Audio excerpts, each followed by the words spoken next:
पाकिस्तान से आई अंजू की पोल खुल गई है। वह झूठ पर झूठ बोले जा रही थी। यह पोल किसी और ने नहीं खोला बल्कि उसके शौहर नसरुल्लाह ने ही खोल दिया। नसरुल्लाह ने बता दिया कि क्या सच है क्या झूठ है।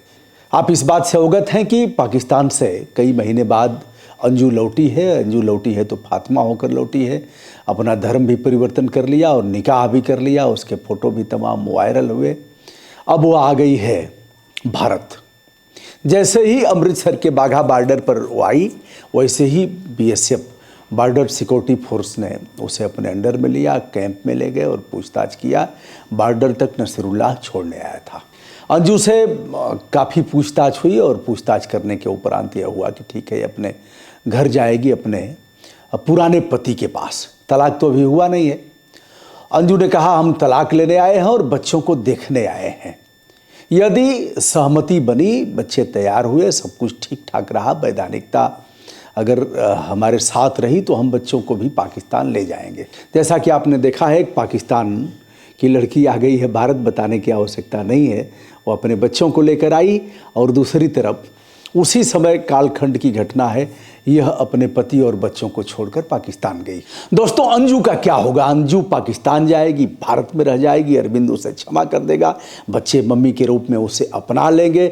उसने नियमों का उल्लंघन किया है। किस प्रकार का झूठ बोलकर वह पाकिस्तान से आई है, इसे बताने से पहले मैं हूँ ब्रजभूषण दुबे, यूट्यूब चैनल से, और फिर इसी नाम से ब्रजभूषण मार्कंडे के नाम से हमारा फेसबुक पेज है, जिस पर लोग कहते हैं आप अपना परिचय बताएं। हमने भी नम्र भाव से बताया। यदि हमारे वीडियो अच्छे लगते हों तो आप हमें फॉलो करें और हमारे चैनल को सब्सक्राइब, लाइक तथा शेयर करें। तो अब अंजू से पूछताछ तमाम जांच एजेंसियां करेंगी। ऐसे तो नहीं होगा। अंजू आई क्यों? इसके मूल में क्या है? पाकिस्तान में उसका मन भर गया, पाकिस्तान में उसकी उपेक्षा की गई, पाकिस्तान में उसे प्रताड़ित किया गया।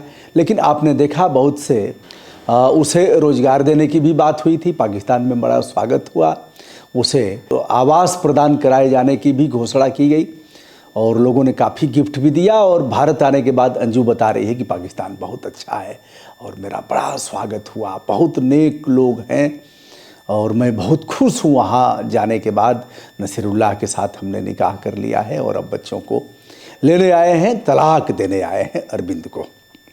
मेहमानबाजी की प्रशंसा करते हुए वह थक नहीं रही है, लेकिन पोल तो खुल गई कि वो आई कैसे और क्या है पूरा मामला।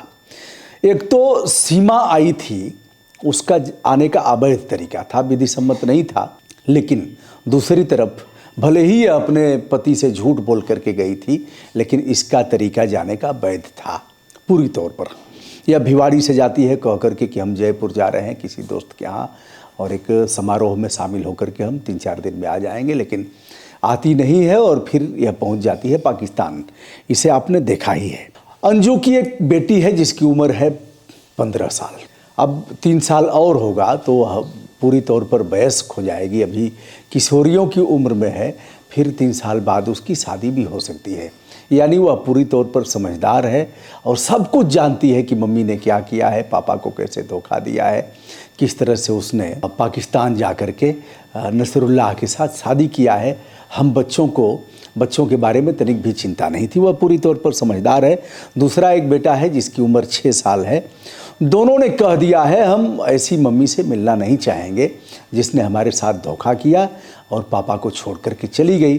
अब पापा ही हमारे लिए मम्मी हैं, पापा ही हमारे लिए पापा हैं, वही हमारे दादा दादी और सब कुछ हैं जिनके ऊपर हमारी निर्भरता है। अब हम उस मामले को बताने जा रहे हैं जिसके कारण। और भारत में क्या होगा? भारत में भी अंजू को अरेस्ट किया जाएगा।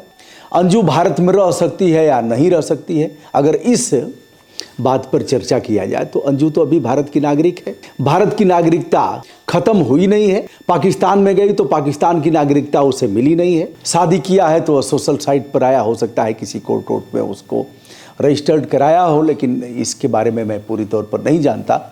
लेकिन पाकिस्तान की नागरिकता जब मिलेगी, यहाँ की नागरिकता खत्म होगी। अभी तो न पाकिस्तान की नागरिकता अंजू को मिली और न यहाँ की नागरिकता खत्म हुई, तो वह सीना ठोंक करके भारत में रहेगी, कहेगी हम यहाँ के नागरिक हैं, हमारा पासपोर्ट था, वीजा बनवा करके हम गए थे और हम आ गए हैं। फिर भारत सरकार विदेश मंत्रालय से अपील करेगी और फिर पाकिस्तान जा सकती है।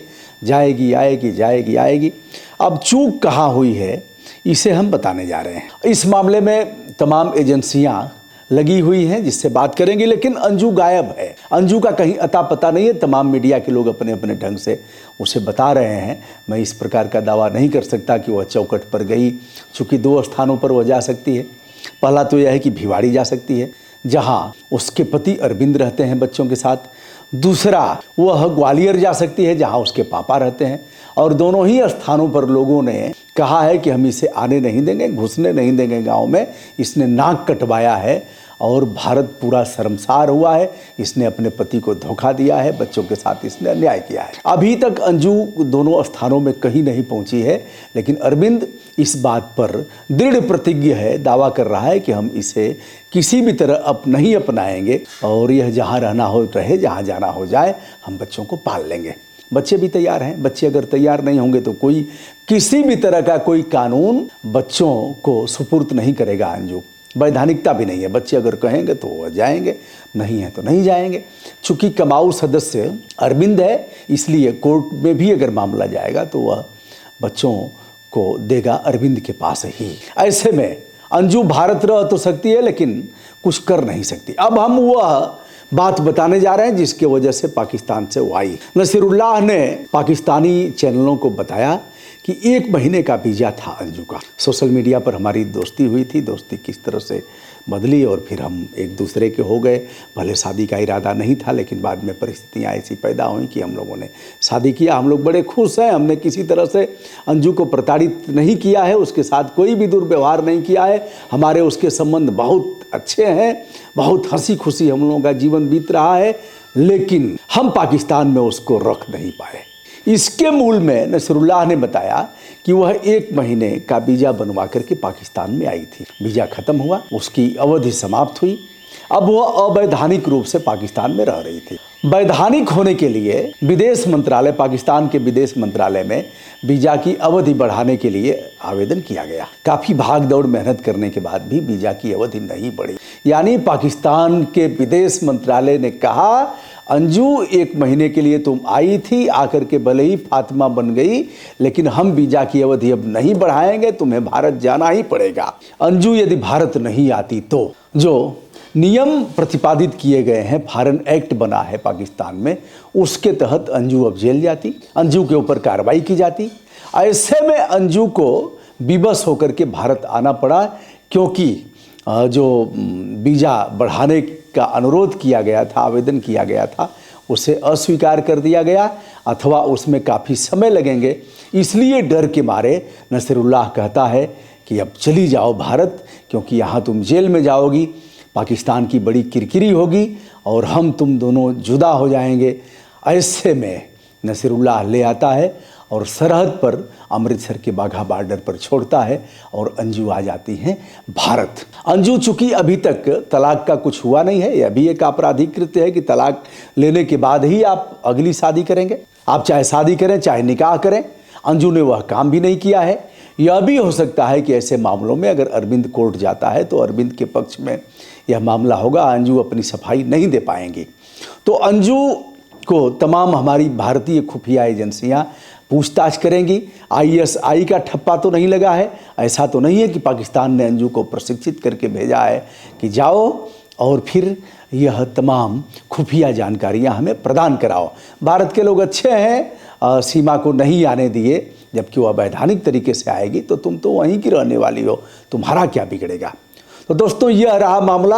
अंजू जो फातिमा बनकर के भारत आई है, कहाँ है किसी को पता नहीं, क्या होगा आगे अभी नहीं पता, लेकिन वह फिर पाकिस्तान जाएगी या फिर अरविंद से कहेगी कि जो हो गया सो हो गया, फिर बच्चों के पास आ गई हूँ, अब हम पाकिस्तान से पेट हमारा भर गया है, अब हम यहाँ से जाना नहीं चाहते हैं। जो भी होगा आगे बताएंगे। मैं हूँ ब्रजभूषण दुबे, विनम्रता के साथ सादर नमस्कार।